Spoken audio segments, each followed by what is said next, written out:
Okay friends, today we will be discussing the process of inspiration and expiration. Okay, as we know friends, inspiration is an active process. Active process means it involves muscular contraction and all that processes. So main muscle of inspiration is diaphragm. Is the diaphragm. Okay, and inspiration is an active process. Main muscle is the diaphragm, and the another thing is the expiration, and expiration is a passive process, or we can say like that, expiration is a result of inspiration. Inspiration occurred, contraction, so all the things recoils and all the things dilates like that, and occurs expiration. Okay, so inspiration is an active process, inspiration is an active process, expiration is a passive process. Okay, now friends, I want to tell you one thing. Okay, one scientist was there named Boyle's. Okay, Boyle's law. Okay, what he told is pressure into volume is always a constant number. Okay, pressure is always equal to a constant. Okay, remember this, Boyle's law, pressure into volume is always a constant. What I mean to say is, if volume is increases, the pressure has to go down in respect to the increased volume so that the number remains the constant, and vice versa. If volume becomes low, the pressure has to go up in respect to the reduced volume so that again the number becomes constant. Okay, this is Boyle's law. So now I will tell you the process of inspiration and the process of expiration. Okay friends, there are two types of pressure mainly. One is alveolar pressure and one is pleural pressure. Okay, now what is an alveolar pressure? Alveolar pressure is also called intrapulmonary pressure. Okay, alveolar pressure is the pressure in the alveoli or in the lungs. Okay, and pleural pressure I will tell you, pleural pressure is the pressure between the pleuras.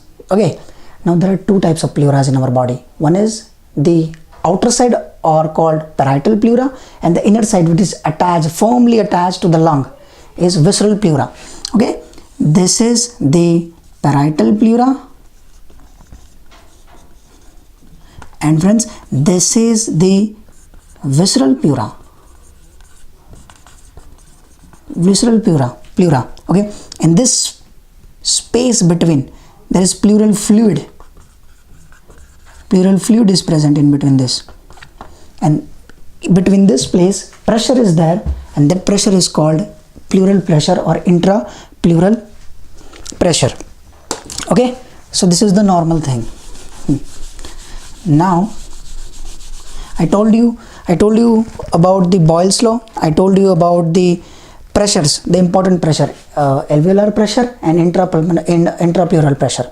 Okay, now mechanism of inspiration. What occurs in inspiration? Now friends, as I told you, inspiration is an active process, so it needs some energy kind of. Diaphragm has to go down, all the muscles has to contract, then air has to go in, and all that process. Now why the air goes in inspiration? Okay, because see, we assume that atmospheric pressure is 0. Okay, atmospheric pressure is 0, and in starting means I can say during in the starting of inspiration. Okay, alveolar pressure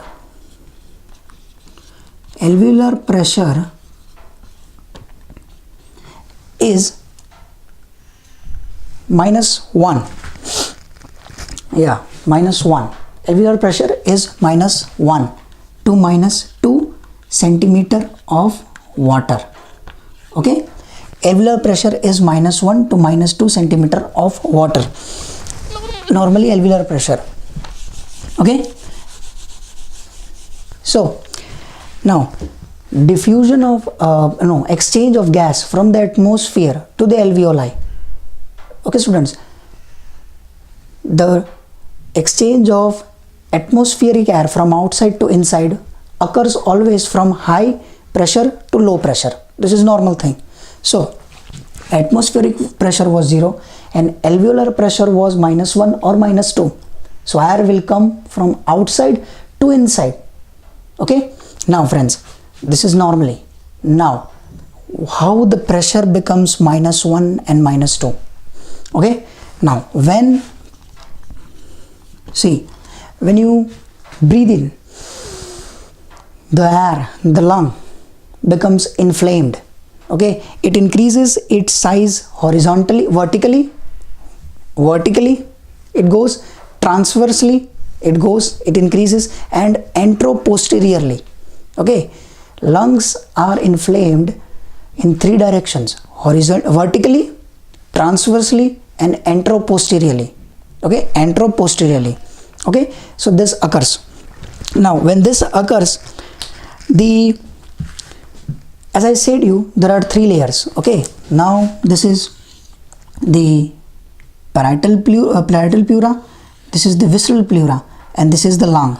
Okay, and this is the thoracic cage, this is the sternum and all the things. Okay, and these are the ribs. Okay, now friends, I want to tell you one thing. See, this is the inherent property of a lung. Okay, this is important. Inherent property of a lung is to collapse. Okay, inherent property, it's the property of a lung. If you leave the lung alone, it will collapse. And it is the inherent property of thoracic cage to expand. Okay, the inherent property of a lung is to collapse, and the inherent property of a thoracic cage is to expand.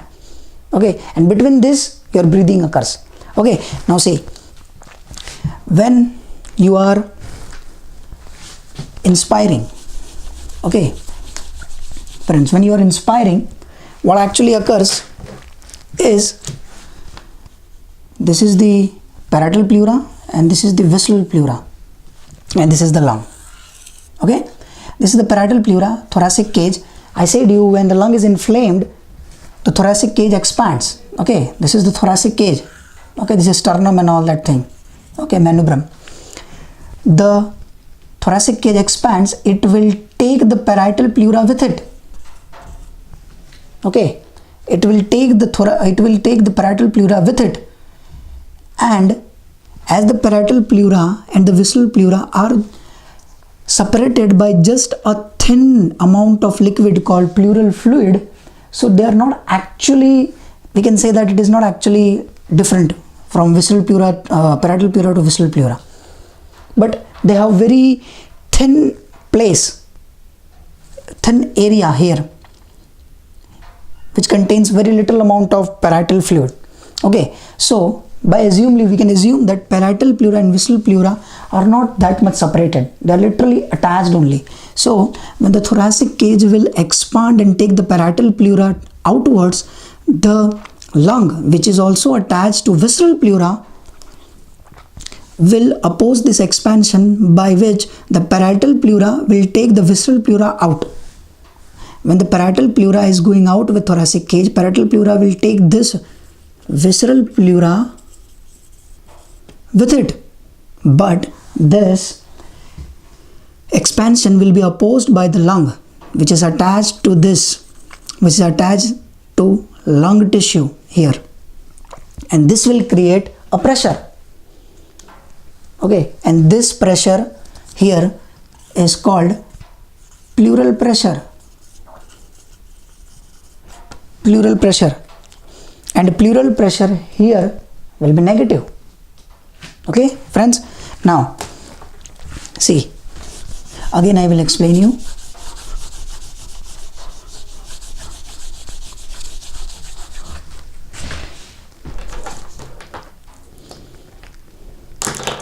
Now friends, now when the expansion of the lung is present, the intrapleural pressure becomes negative. Okay, I said you atmospheric pressure we did is equal to 0, and alveolar pressure, alveolar pressure was -1 or -2. So from 0 pressure to -1, the air always moves from higher concentration to lower concentration, so it will come in. The air will come from 0 pressure to -1 pressure, because 0 is a higher concentration and -1 and -2 are the lower concentration, and this process is called inspiration. Okay, so this is the simple process of inspiration. Okay friends, now as your expansion is occurring, I told you as you're expanding, the alveolar pressure becomes more negative. It can be 0 first. We can assume that no inspiration, no expiration. Before that, alveolar pressure is 0, for example. Now when you are inspiring and expanding the lung volume, it will go more negative, -1 or -2. This is required, or this is helpful so that the atmospheric pressure we assumed is 0. It should go down, it should decrease from 0, so that air can come in during inspiration. Okay, so alveolar pressure is very important in inspiration. Okay friends, so what I told you about this, in starting of the lecture, what I told you, Boyle's law. What is Boyle's law? P volume is equal to constant. Okay, now we will apply here. Okay, what I said, why the atmospheric pressure is falling from 0 to -1 or -2. Okay friends, very interesting. See, volume of the lung increase during inspiration. You are with me? Yeah, volume is increased during inspiration. What will happen to pressure? It has to fall, so that both multiplied will be and constant, so pressure has to fall. That's why alveolar pressure falls during inspiration. Okay, so volume increases. Of course, in inspiration volume increases. This is not a rocket science. Volume increases, pressure has to fall. Of course, Boyle's told us this, so that their multiplication will be and constant. This is inspiration, simple. Okay, inspiration, friends, active process. Okay, is an active process. We assume, firstly I will remind what is happening in inspiration. Okay, atmospheric pressure we took 0. Okay, we took atmospheric pressure 0, and this is the lung. This was -1, -2. I explained why it is -1 and -2. 0, air will come in, because higher concentration to lower concentration. Why -1, -2? Because in inspiration volume is increases, pressure has to go down. This is Boyle's law. Boyle said us this. This is Boyle's law. This is simple inspiration. Nothing complex in this, and don't make it complex, friends.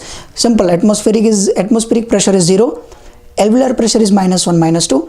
Volume increases, pressure has to go down. Air will come from higher concentration to lower concentration. Simple. This is inspiration. Now, friends, what happens in inspiration? Same to same, reverse of this happens in expiration. Everything recoils. Now friends, listen, what was the inherent property of a lung? To recoil. And what was the inherent property of a chest? To expand. Okay, so now lung will be subject to its own inherent property. Its own inherent property is to collapse. Nothing new for that. It contracted, diaphragm will go up and air will come out. Simple expiration. Now why this expiration occurs? Okay, see friends, all the contraction muscles will recoils and will relax. So this will decrease the volume of the lung. Yeah, this will decrease, friends, this will decrease the volume of the lung. So I don't need to tell you anything now. Boyle's law.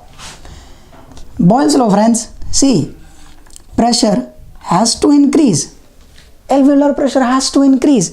When alveolar pressure increases,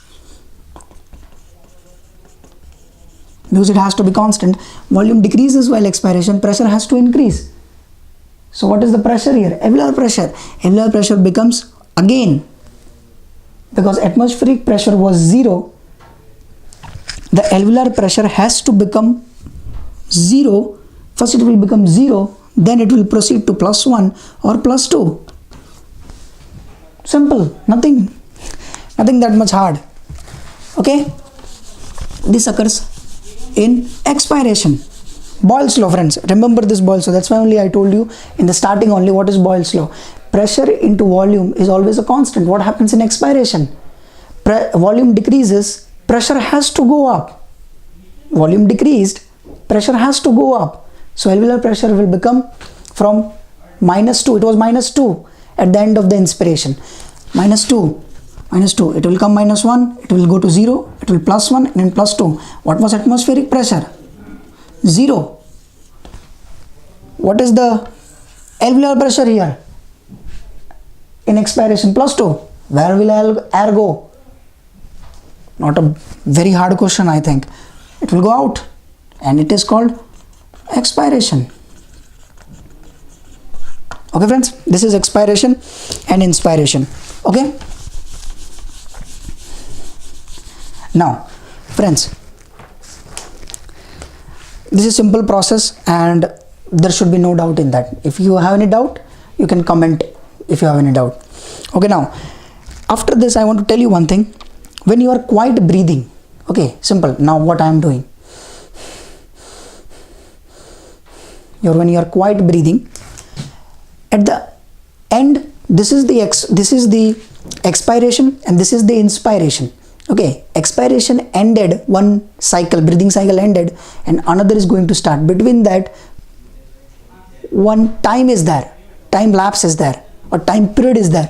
At that time period, what is the amount of air in your lung? Is there any air in that lung? Because what I want to tell you, friends, is while you are between that phase, while expiration also, and between that phase between expiration and inspiration, perfusion, your lungs are perfused each and every second, 24/7. So if the lung is perfused and in the alveoli, if the oxygen is not there, it will be like shunt, but in physiological condition it is not present.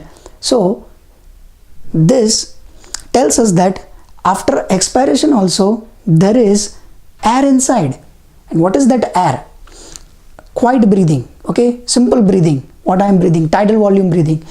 The air after quiet breathing will be FRC, functional residual capacity. Okay, now friends, what is functional residual capacity? I explained this in lung volumes. What is functional residual capacity? It is the expiratory reserve volume plus residual volume. This is the functional residual capacity. So at the end of the expiration, you have FRC in your lung. Okay, I told you why FRC is required, because of this only. Because your lungs are 24/7, every second perfused. There should be air in your alveoli to give oxygen to the blood. So FRC is present in your blood, in your lungs at the end of the expiration. Quiet breathing means I am talking simple breathing like what I am doing now. Okay, friends, now this is the thing. Okay, I told you what is the inherent property of a lung? To collapse. What is the inherent property of a thoracic cage? To expand. Okay, this is the inherent properties. Okay, between this, when the lung wants to recoil and thoracic cage has to expand, between this you breathe. This is called breathing cycle.